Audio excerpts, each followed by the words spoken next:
Hello everyone and welcome back to my channel Tomcat Stitchery. I'm Whitney and today we are going through my January Destashify makes and my fabric haul because we are at the end of the month.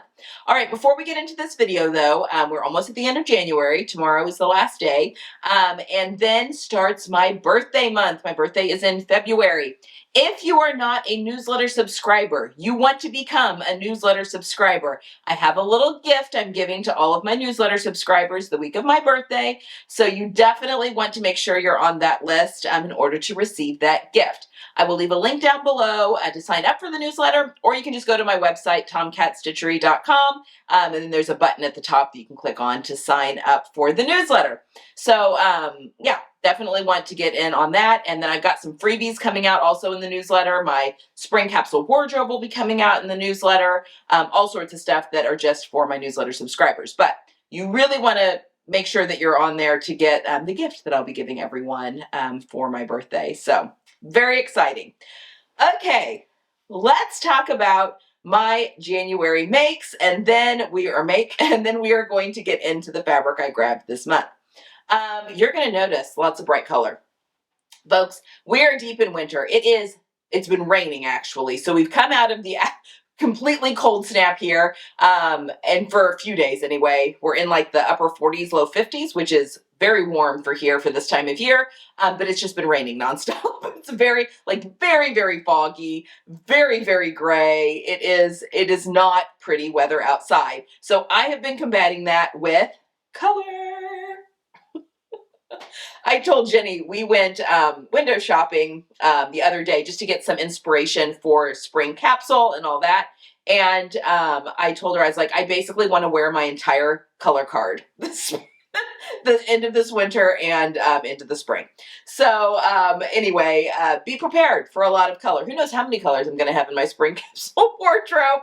I'll probably just stick to like 6, but yeah, that's going to be all the color because it just makes me so much happier. And on that note, I could not be happier with this jacket that I made with this fabric.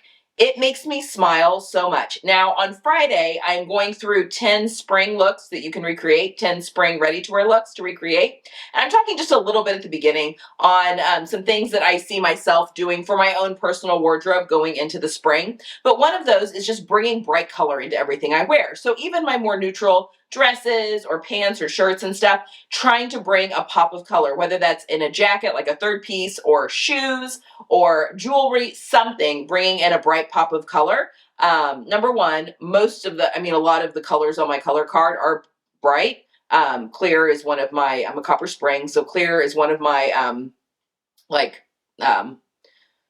descriptions, I guess, of my my color season. So there's a lot of brighter colors that are on my card. So anyway, and this is one of them, this kind of turquoise. So I got this fabric again at Destashify. It's a knit. It's a wool knit. It's 100% wool. It is a knit, so the fabric itself has technically been knitted, but it does not have a lot of stretch in it, like very little. And they let me know that when I ordered it. I got a message from them saying, hey, I mean, it is a knit, but there's just not, like, there's a little bit of stretch on the, not even from selvage to selvage, but in the length wise grain. You know, is it something you still want? I'm like, I'm interested. So yes, go ahead and send it. So I decided to use this more as a woven fabric and just thought, okay, I'll cut it with the greatest amount of stretch going around the body. So then I just have a little bit of ease, just a little bit of extra give, if you will. And it's worked out perfectly. I was going to do a dress with this and then decided, you know what? I don't know. I had this pattern. This is the Style Arc Lauren pattern, Lauren jacket, and I had it already printed out.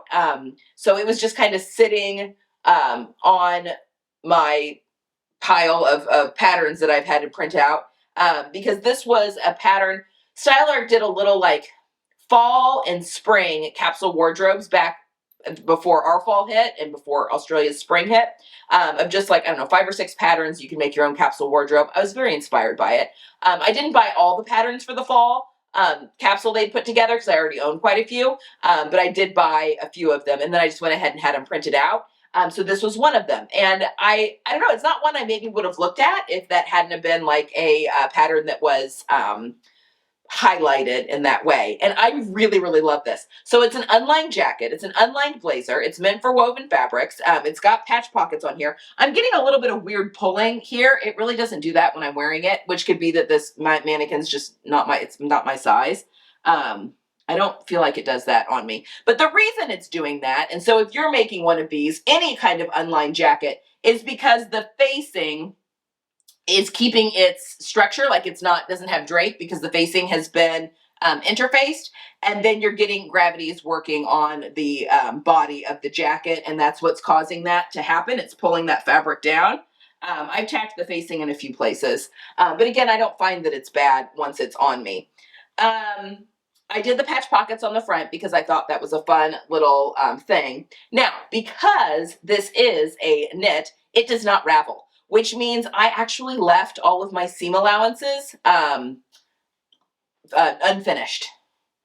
And I could have finished them off with a serger, but I don't know. I mean, I didn't have to, and I just felt that it looked a little bit simpler, and it allowed me to just easily press things open, and that just kind of blends in with the rest of the jacket. Now, I did do my facings. I bound the edges of my facings with this is bias binding I had made. It was already in my stash, but this is my Rhapsody blouse. It is the Rayon from my most recent Rhapsody blouse. I love the fabric, and it's such a fun pop there. So I did my hems. I bound my hems. I bound the whole edge of my facing. I did put a fun tag in here that says "Good things take time." My friend Marissa gave me some of those Kylie and the Machine tags for Christmas, which was so kind. So I used one of those there, and then I bound my sleeve hems also with that bias tape, because I thought I may scrunch the sleeves of this when I wear it. It feels a little Miami Vice, but I'm kind of into it right now, so we're going to roll with it. Or I could roll it and actually have that be a detail that pops out, which I think is kind of fun. So that is what I decided to do on the finishing of the inside of my jacket. I could have bound all the seams, but that is a lot of work. So I just did the facings and the hems, and I just think it's really fun when the jacket is opened, how that kind of pops up. And again, it really doesn't do that as bad on me. What else? The only alteration I made to this was to shorten the body by an inch. This is a longer jacket, as you'll see on me, but the only thing I did was just shorten it an inch because I'm short and I just need a little bit of that taken off. But because there's so much ease in the jacket, I didn't have to bother with a full bust adjustment or anything like that. And everything fits me really, really well. I wear a size 12 in Style Arc. Occasionally I size down to a 10 if it's something really oversized. I maybe could have sized down to a 10 on this, but I think it's absolutely fine the way it is. And again, it gives me Miami Vice vibes, but I'm kind of digging it. And then there's no shoulder pads or anything because it is an unlined jacket. I guess you could you could cover shoulder pads and tack them in there if you wanted to. But you know, that is not what the pattern called for. So just kind of up to you. And then I had, it's optional too if you want to put a closure, like a button closure on the front. I decided to go ahead and do that. But I had a button in my stash, and it was like the extra buttons that you get when you buy clothes, that was like a perfect match. So anyway, I stuck that on the front, and I think that that works out really, really well, and I cannot wait to wear this. I'll be wearing this as like a cardigan. It'll just be a third layer piece. So I'll be wearing this as like a cardigan probably all spring. Again, our weather, it stays pretty chilly through May usually, sometimes even into June, and we just have a ton of rain, and then like June, middle of June into June hits, and then we get like zero rain until like October. But that's just kind of how typically the weather works around here. And yeah, it's just chilly for a long time around here. So I'm probably going to get a ton of wear out of this. Now, I had a second fabric that I grabbed that was a silk that you saw, and I was going to make my daughter a dress out of it. I have sewn with silk a ton, and I've cut out a ton of silk. This was different in that it had kind of a ribbed texture to it. I would describe the weight of it as kind of like a crepe de chine. And silk is a very strong fiber. However, I had a brand new blade in my rotary cutter. I was having almost an impossible time cutting out. I've got a little friend that just joined me.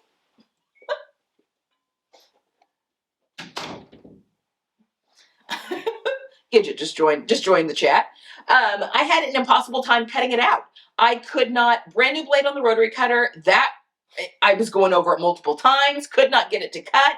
Scissors, even the scissors were having a hard time cutting through this fabric. It just was like getting stringy and coming apart a little bit.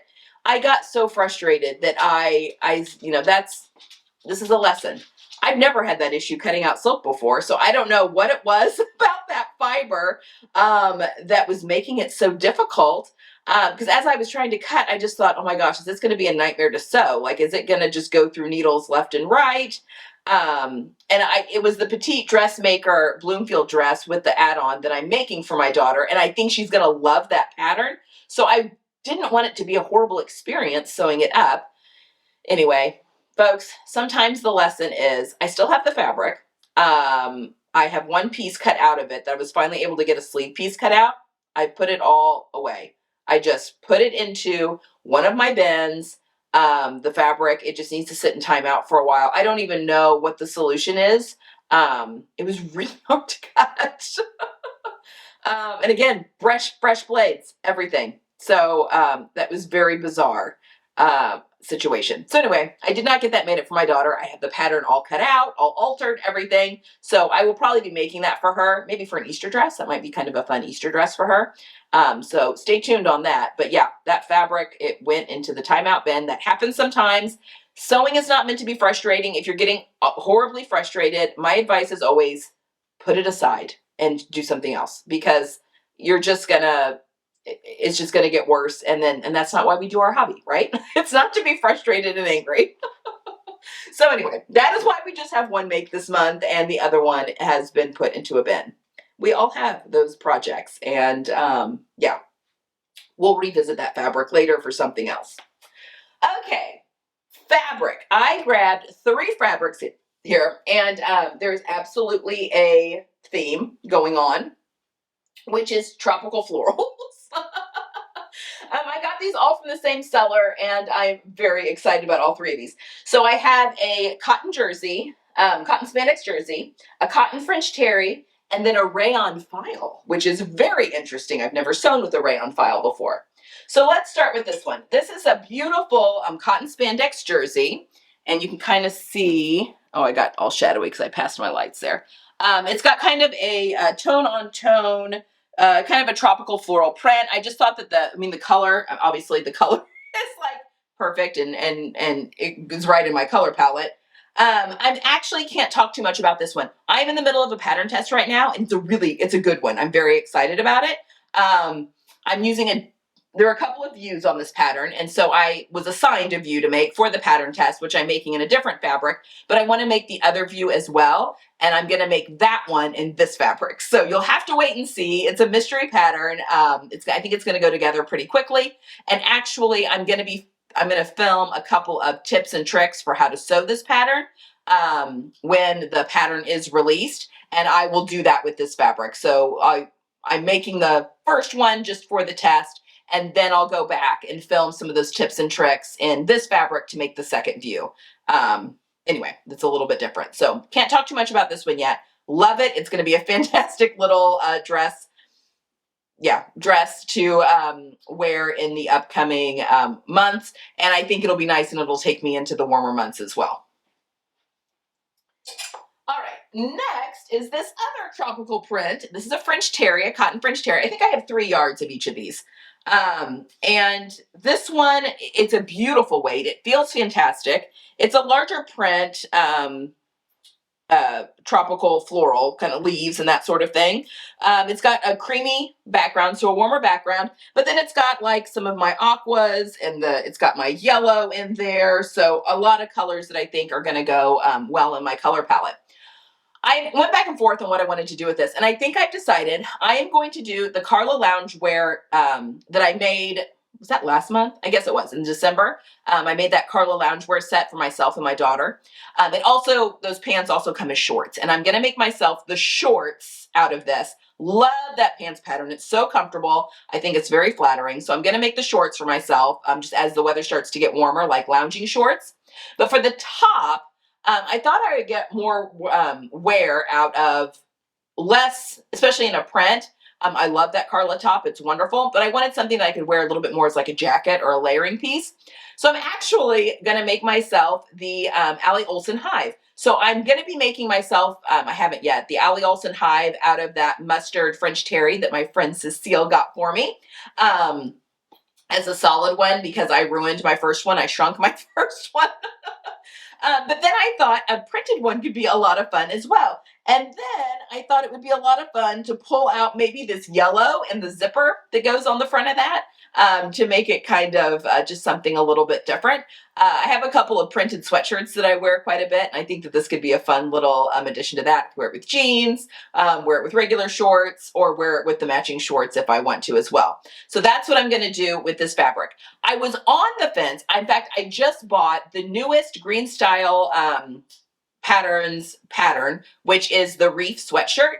Leah Wink did that, and it is an exact dupe for the Lululemon Scuba, both sweatshirt and like hoodie jacket. My sister wears those all the time. They're a very expensive sweatshirt. They're at Lululemon. And I bought fabric from Green Style when I bought the pattern. It hasn't arrived yet. A solid French terry. I've just heard a lot of good things about their French terry, and I'm curious.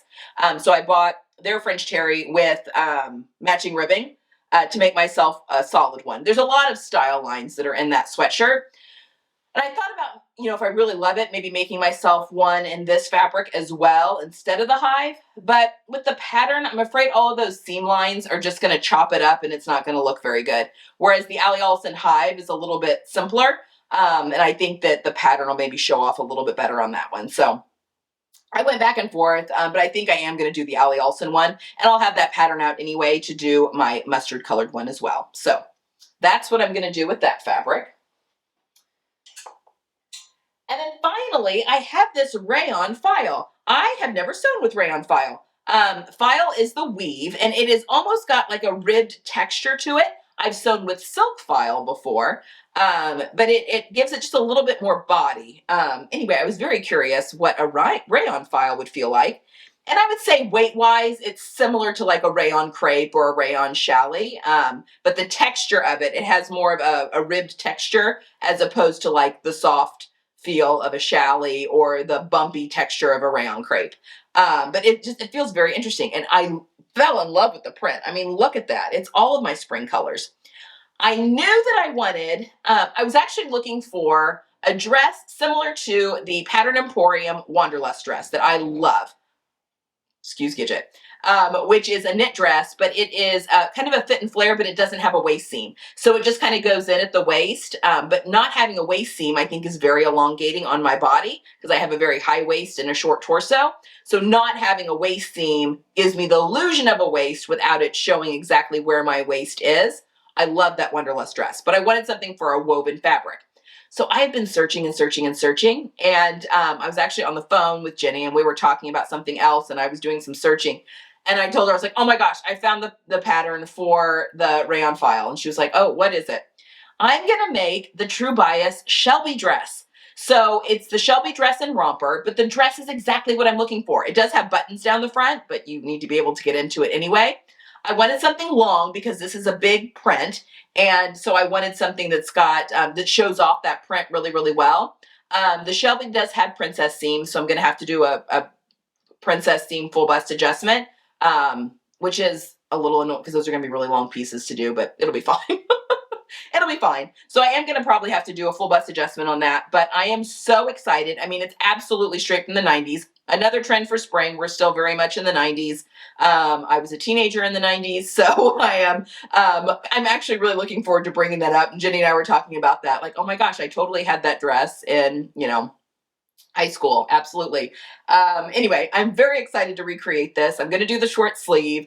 I'm going to do the longer version, like the ankle length version. And I think I will wear this a ton this spring and summer. I can layer things over it. Like that looks amazing together.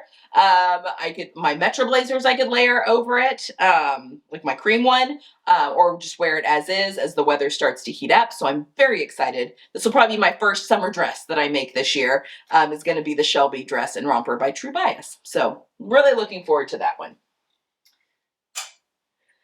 So there you have it. Those are my my January Destashify makes and fabric haul. Just as a little note, if you are interested, my personal Destashify shop is open until the 1st, so just a couple more days, but everything there has been marked down 20%.